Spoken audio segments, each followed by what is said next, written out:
Hey everyone, happy Monday. Hope you're doing well. It's Connor, and I'm back in my office. I've been in the car, been walking around town, and today I'm just sitting in my office as we go through the book of John. And thanks again so much for joining us. By the way, you may have noticed if you normally watch our services midweek on demand, this yesterday's sermon is not available due to our speaker Ajay Law because of who he is and his reputation in India. For his safety and because of the organization he's a part of, they asked that we would not have the service available on demand again for his safety. So we wanted to respect their wishes and him speaking. So hopefully you understand and extend some grace for the situation. But hopefully you got to be in person or watch the service live.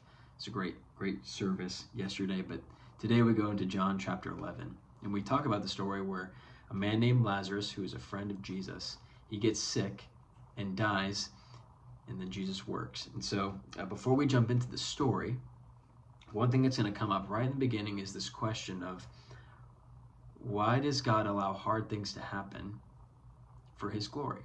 I think if you've been following Jesus for a long time, especially if you're new, you're going to ask this question. I've asked this question.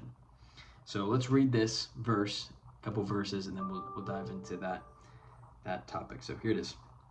John chapter 11, starting in verse 1. Now a certain man was ill, Lazarus of Bethany, the village of Mary and her sister Martha. It was Mary who anointed the Lord with ointment and wiped his feet with her hair, whose brother Lazarus was ill. So the sisters sent to him, saying, Lord, he whom you love is ill. But when Jesus heard it, he said, this illness does not lead to death. It is for the glory of God, so that the Son of God may be glorified through it.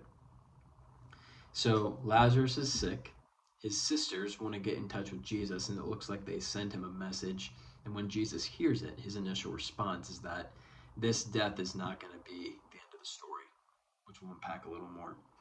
But then what's really important for us to lean into is where he says, it's for the glory of God, so that the Son of God may be glorified through it. So when we think about God working and trying to make good of bad situations, it can feel harsh. Like, why would God allow Lazarus to die in the first place? Which, spoiler alert, he dies after being sick. But I think it's really important first to point out that God didn't get Lazarus sick. I don't think he wanted Lazarus to be sick or to even die. That's important.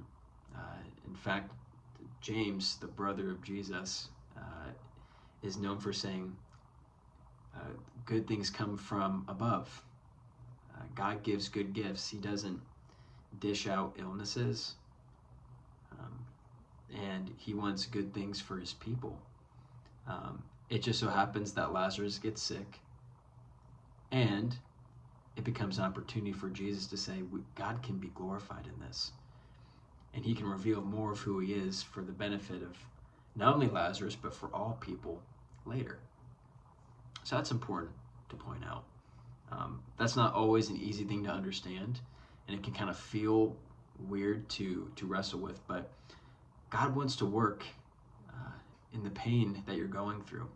He wants to be glorified through it. And so today, as you go through Monday, as you go throughout your week, be reminded it's for the glory of God that we get to go through what we go through. And so he wants us to give him the credit as we journey through the hard things in our life. And so that's the beginning part of John chapter 11. And so as we continue to read the verses this week, you'll see the story develop and maybe even have a better appreciation for how God works through the hard times. Love you all. We'll see you next time.